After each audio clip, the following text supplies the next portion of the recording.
Okay, this is the third installment of Who Was the Kosher Jesus, the video series that I'm doing. Just as I'm going through on another read through this, I'm just making videos of things that I think are interesting, and in some cases, things that I think should be clarified. I mentioned in part two that there's a book, a compilation of scholarly articles called Who's Historical Jesus? And it talks about, or its basic premise and the theme uniting these articles is that people will tend to see Jesus through their own spectacles. And one of the biggest criticisms that I have of this book, and I don't have a lot of criticisms of the book. I support the book. I support the endeavor of the book. But no two scholars are going to come to the exact same positions. And as Rabbi Boteach's research is heavily influenced, admittedly so, by Hyam Maccoby, and because Hyam Maccoby's work, I noted, is very much trying to paint not just a kosher Jesus, but an almost exclusively Pharisaic Jesus. These are going to be some of the issues that rise to the surface and are cause for criticism on my part. Respectful criticism, constructive criticism nonetheless. Well, one thing I wanted to point out is there's some stuff I'm skipping over in chapter 3 that I'll probably go back to. And in general, chapter 3 was spot on. Chapter 4, the thing that I want to point out is he seems to be trying to incorporate too much. Rabbi Boteach is trying to incorporate too much of the Jesus narrative. So, for instance, we don't need to explain certain things about why, well, if Jesus was kosher, then why this or that about him, if those things are probably just made up, or if they are, sort of insignificant in terms of our understanding of Jesus as a Jew. So, for instance, the Nativity, we don't need to talk about the Nativity because it's not in the earliest accounts. It's not in Mark, which is the chronologically earliest canonical gospel. And so just even talking about stuff like that when it's only added later is just really pointless. Not that that's the issue I'm bringing up here. It's not. The issue I'm bringing up is this notion, he says, remembered as having lived his life as a carpenter, Jesus, the founder of Christianity, was also a rabbi. I would say that's problematic in two ways. One, he's already acknowledged that Jesus is not the founder of Christianity, as Hyam Maccoby also acknowledges in his Mythmaker, speaking of Paul and the invention of Christianity. So I find that formulation problematic. But also, people don't remember Jesus as having lived his life as a carpenter. This is incorrect. I don't think anybody in Christianity would say that Jesus was a carpenter as an adult. I've never heard that argued, actually. But that's the background he came from. He came from a working class background, and he probably was a carpenter for part of his adult life. We can guess. I mean, we're just speculating. We don't know. The point is, even Christianity acknowledges that there are years about Jesus' life about which they don't know. So, to say that he was just living his life as a carpenter in Galilee, in the Galil, I don't think that that's necessary. There's a lot of things he could have been doing, including doing a lot of traveling and being influenced by other influences, things that catalyzed change and maybe even caused him to see a unified perspective, maybe to see him his own mission is somewhat pluralistic, Jewishly pluralistic, which I think there's some evidence for, because we see different sectarian orientations surrounding his followers. The one sect that's not mentioned is the Essenes. Most scholars agree that the Markan account is starting out by describing John as an Essene missionizer who's out baptizing people or giving them tevilah into the community. Jesus' own mission is authenticated in the context of that activity and thus in the context of the Essenes. And that the Essenes aren't mentioned actually argues for the orientation of Jesus' followers being Essenic, because it would only be in that context that the Essenes would not be mentioned, because you wouldn't constantly be referring to yourself as Essenes. As we know, the Essenes didn't really refer to themselves as Essenes, but there are references, and it's argued that the name derives from being doers, Osiim, of the Torah. And there are references to that in the Dead Sea Scrolls. And this is particularly highlighted in the letter of James, the brother of Jesus, being doers of the law. Definitely has an Essenic flavor to it. So that's one thing we know Jesus was doing. But there's this pluralistic background, because we also see he had a disciple on the Sanhedrin, something that the editors of the canonical accounts forgot to edit out, as they added in that the Pharisees were the arch enemies of Jesus. They don't quite explain how this Sanhedrin, which convicts Jesus to death, has one of his disciples on it, who then gives him Joseph of Arimathea. Gives him his above ground tomb. This what would have been a pricey tomb. So there is, and zealots, of course. Zealots and Judas, the Sicarii. There seems to be some influence on Jesus at some point that made him see his mission as unifying. But this is somewhat a different topic than what I'm bringing up. One influence that's been noted by a lot of people are similarities with Eastern traditions. And there's a lot of evidence for that, because not only later, by the time we get to the Johannite gospel, do we see Gnostic influences, which are certain, they're very obvious, but it opens with a direct quote from the Rig Veda, meaning that what had morphed into the early Christian community that was now producing this was not only working from a Gnostic perspective, but also had viewed it as acceptable to bring into play these far Eastern sources. So something happened with that at some point. And there are numerous studies, books, and things like that on Jesus and Buddha and commonalities and even apparently common teachings.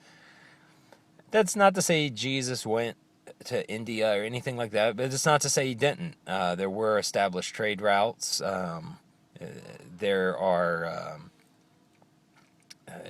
any number of things he could have been doing over that time, and there does seem to be a Therapeutae Jewish influence, which of course were an Egyptian sect mentioned by Philo and seeming to have loads in common with the Essenes, but differentiated nonetheless by Philo from the Essenes. But this is even mentioned in John as well, when Jesus is said to have told people to go into their closets and pray to God in secret. And this is almost verbatim quote from what Philo writes about the Therapeutae and what they did and how they had these special prayer closets and so on and so forth, which was itself a Far Eastern practice of what's now called, quote-unquote, darkroom meditation. in the book Opening the Dragon Gate, Master Wang Liping is one of his very first things that his teachers did to him was set him under this bell to meditate in darkness and stimulate the pineal gland and secrete melatonin and do all these things that are part of that process on a scientific level, which people in the West just haven't typically been interested in studying. Although there are some studies into things like this by very reputable universities. The military's done numerous studies on these. There have been specials on the History Channel just about studies on things like this and their conclusions, all the way back to 1976. But Harvard's also been studying Tibetan Tumo meditation and Buddhists and the feats that they can accomplish. And you can Google this. You can find it in the Harvard Gazette. Stories talking about this. So while it might sound strange, it's the more reputable universities are actually the ones willing to consider these things with an open mind. It's usually the smaller minds that are not willing to consider such things and be open. Almost analogous to people. If somebody's a strong fighter, they're perhaps going to be more willing to expose themselves. If somebody's a poor fighter, they're going to be more closed off, and they're not going to open themselves up, like Muhammad Ali with his acute punching, with his hand down by his waist, and just leaning back because he's so confident he can gauge the space, the distance, and then he just throws that acute punch up there. And a weaker fighter would never do that. They wouldn't open themselves up like that. But Ali would do that because he knew that's it's not a problem for him. Same thing with Harvard. Smaller minds, people and institutions who feel more defensive, they don't consider stuff like that. In any event, there is some evidence for outside influences. I had mentioned the cynics. Of course, there's nothing unkosher about this. There's nothing treif about this. And this is all how we look at Judaism as well. The Talmud, it may surprise people to know, actually mentions the story of the Buddha himself, Gautama Siddhartha. And this is actually mentioned in a wonderful little book called Holidays, Halakha, and I think Holidays something and Halakha, Holidays History and Halakha, or something like that. I have the book. I don't have it on hand. I read it a long time ago. But it makes the case compellingly that the story of the Buddha was incorporated, and this wasn't seen as non-Jewish. So anyway, there are some very sort of Buddhist and Taoist and Far Eastern seeming things in the story of Jesus. To take him out of the context of Judaism and Jewry, Second Temple Jewry in Judea and the Galilee, would be wrong. But we see these influences on all sorts of different influences on different Jewish communities. Jews were influenced by whatever they interacted with and whoever interacted with them. So this isn't strange at all. So what I'm saying is, one thing that's always struck me about Jesus when he sends out his disciples is that he's telling them basically to live the way that Buddhist monks live. It's very interesting that Buddhist monks go out and they teach people, and people will provide them their sustenance based on them going out and teaching them. This is viewed in Asia as a service to the community, and everybody respects it. This is not viewed as begging or as anything impious at all. This is viewed as a service, as the job of the Buddhist monk. Not that the Buddhist monk has no job, but that the Buddhist monk's job is to serve, and the job of the community is to provide for them because they're serving them. Now, Rabbi Boteach doesn't think this is the case. He thinks Jesus was, just working as a carpenter the whole time this narrative is going down. And there's not only no evidence for that, but I think here is the case where he's taking anecdotal references to Rabbi Yochanan ben Zakkai being a shoemaker, Hillel being a bricklayer, passing references to things like this as evidence that all rabbis were doing this, which is not exactly true. The Talmud, in fact, says this, in fact, is a question that the Talmud addresses, and I think Rabbi Boteach is amiss in failing to note this in his effort to reach for.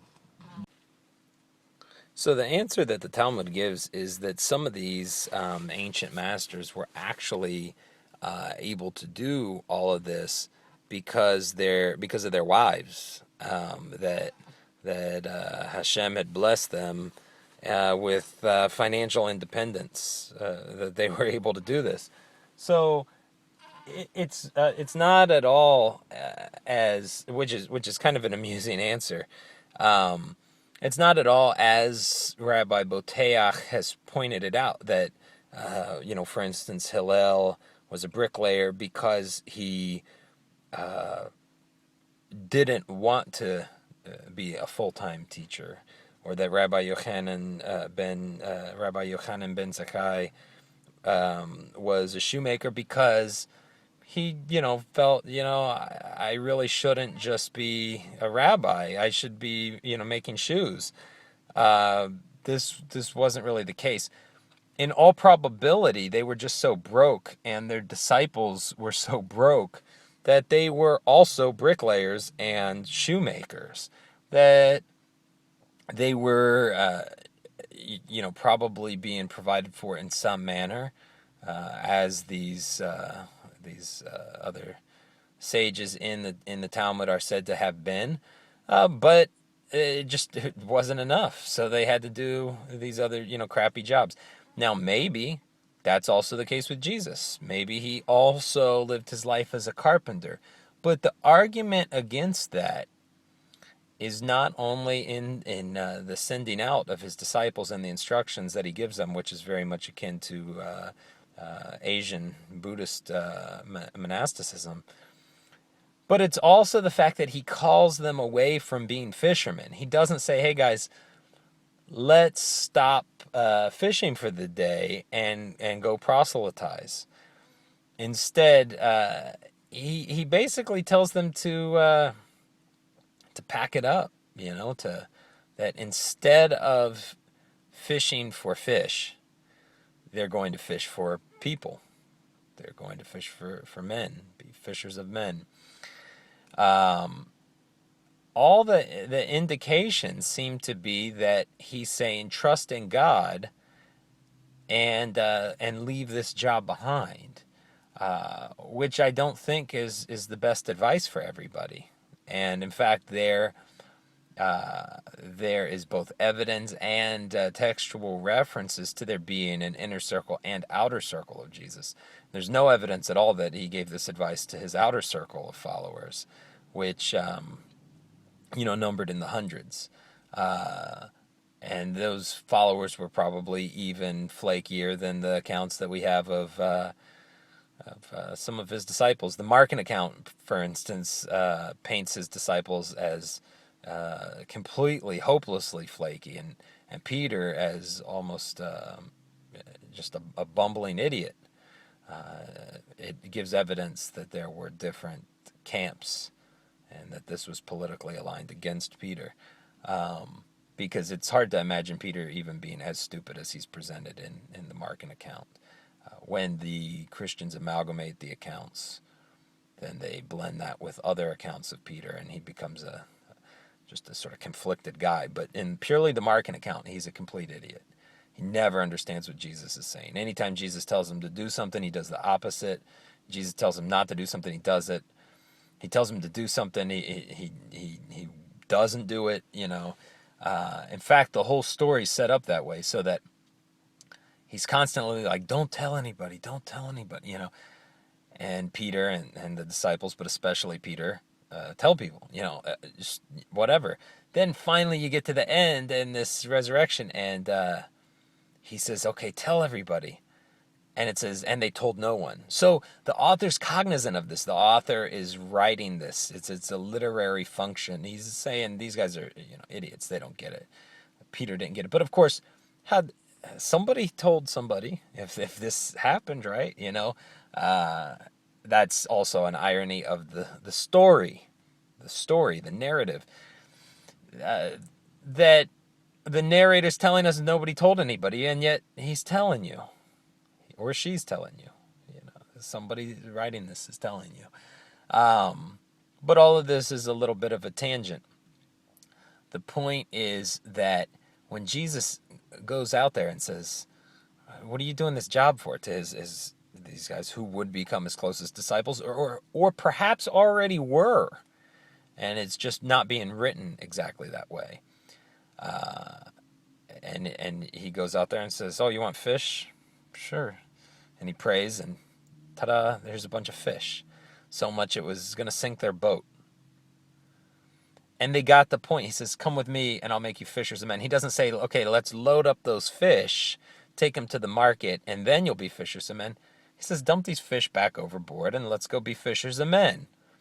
Haven't you just seen that if you trust in God, you don't have to worry about anything? Because of my faith in God, all these fish are on the boat. Now let's, you know, dump the nets back over and get to work. How will you make money? God will provide. That's the implication. The implication is not that Jesus was a carpenter this whole time. I think that needs to be pointed out because in his attempts to reconstruct the historical Jesus, he is, I think, overreaching sometimes. And that's this is, of course, is the criticism of any reconstruction of the historical Jesus. Less is more with the historical Jesus. The less we say about him, the better off we are. We don't really know that much about the historical Jesus, but we do know things that aren't true about him. We do know he's not the founder of Christianity. We do know that there's no evidence that he broke from Judaism. We do know the communities that were probably in his audience. There are some things. We do know he was crucified by Rome on the charge of insurrection. We do know that he lived. There are ways to historically determine these things. These are some of the few things that we know. Just like we know very little about the historical Muhammad. If we discard the later literary inventions of the Sirah account 150 years after him to 200 years, if we're just going on what we know from the sources closest to him, we know very little about him. And that's okay. It's okay to say we don't know. But we do know what's not true. We do know a lot of these later sources reflect the political circumstances and debates contemporary with the writing of these narratives, whether it's of the Sirah of Ibn Ishaq with Muhammad, or whether it's the gospel narratives with regards to Jesus. So we do know certain things to not be true, but less is more. Let's not say Jesus was from Nazareth. We don't know. Maybe Jesus was from Egypt, and maybe that explains why there's this therapeutic influence. Maybe he spent his entire childhood into his adulthood, and there were just millions of Jews in North Africa during the Second Temple era. Most of Jewry did not reside in Judea or in Eretz Yisrael at all. So this idea that even his location in Nazareth is probable is false. It's more probable than his birth in Bethlehem, which is absolutely stretched beyond belief to the point that it's lost all elasticity. But I actually think that this reference to Egypt is the author's trying to explain away his connection with it. Well, we know he came from Egypt. How come? Well, this is what happened. There was the census that was taken in a way that, of course, we know censuses weren't taken, where everybody has to play musical chairs and travel back to their home city. And then all this was going on, and then they fled to Egypt, and because these mysterious, no, come on. It's ridiculous. He was associated with Egypt for some reason, having come from Egypt for some reason, and people had to explain that away because they, first of all, had to place him in Bethlehem, and then, of course, they know that he was in Nazareth. At some point, he was in Nazareth. And maybe they have to place him in Nazareth because there are even Talmudic references to Mashiach ben Yosef having to come from the Galil. So, and we know that these predate the Talmud because we find these references in the Dead Sea Scrolls and in the Hazon Gabriel. And so perhaps the community was working with these assumptions. Maybe he wasn't even from Nazareth. He probably spent a good deal of time in Nazareth around this time. But I don't take it for granted that he grew up in Nazareth or that he grew up in Eretz Yisrael or any of that. It could just as easily be that he grew up in Egypt. In fact, as I've noted, there are key evidences that this is more probable. So less is more. Don't say Jesus lived his life as a carpenter. Not just because the sources don't say that he did, not just because they argue to the contrary, but we don't have to demonstrate that Jesus was kosher. We don't have to make Jesus a copycat of other rabbis. Just as in pages after this, I know that Rabbi Boteach is going to say, let's see, oh, perfect, the very next page, the Golden Rule. The Golden Rule is a prime example. Well, it is important for Christians and Jews alike to understand that some of Jesus' more central contributions are, in fact, restatements of deeply Jewish traditions. The Golden Rule is a prime example. We're all familiar with this. Do unto others as you would have them do unto you. It's pithy, useful, easy to remember, and very Jewish in origin. Hillel the Elder, the greatest sage of his day, was known for his kindly disposition and the humanity of his legal rulings. He famously instructed an aspiring convert, that which is hateful to you, do not do to your fellow. With this, Hillel said, he summed up the entire Torah. But this is not the same statement, you see. And this is what rabbis, when they point this out, always fail to realize. Jesus was not copycatting. I think it does mean that Jesus was a rabbi, sure, and I think that's why you see all these references to Lord. If we trace things back to an Aramaic and of course even Hebrew, if we're just talking about the root itself, but Aramaic usage, and you see it today famously in Arabic, this term rabbi would be translated wrongly as Lord, as my Lord. So when people are saying my Lord to Jesus, they're just saying rabbi, okay? So I do think that Jesus was probably seen as a rabbi, or at least by the time that people were first setting this to pen, this term was coming into parlance more.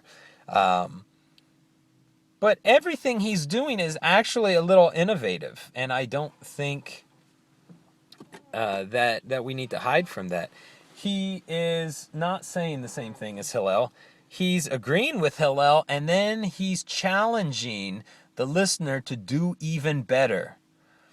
Hillel says, that which is hateful to you, do not do to your fellow. Jesus says, So Jesus is not saying, don't do things to people that you don't like. He's saying, do things to people that you would like. It's harder. It's easy to not punch someone in the face, but it's harder to give them a hug when you see that they're having a bad day. It's harder. So he's saying do. So this too is related to that concept that we see, the Jamesian concept, the Essenic concept of doing, being doers of the Torah. So, being OCing. This is something that Hyam Maccoby and Rabbi Boteach both. I had the problem with Hyam Maccoby's work, actually. But here it stands out because he's, with regards to the Jesus, the lifelong carpenter thing, and I think that needed some clarification, because people just reading this, not knowing the counter argument to that, might take that for granted. And I when I talk about Rabbi Boteach overreaching, what I mean is that I don't think Jesus would have gotten. I don't think he would have been the guy. I don't think I don't think he would have gotten this attention. I don't think it's like, well, any of these rabbis from his day could have had a cult made out of their teachings or made around them. I think there was something outside of the box about Jesus. It got attention of his disciples, but also of people who were converting, and people from the Theosebes class of semi-converts who Paul hijacked and basically turned into Christianity, grafted Jesus as the central figure onto, and ta-da, he had it. It was a ready-made religion. There was something different about Jesus. There was something about how he turned the teachings on their head, but in a way that didn't capsize them, in a way that didn't conflict. His teaching doesn't conflict with Rabbi Hillel's. It challenges you to go beyond that. It's a response, but it's not a debate.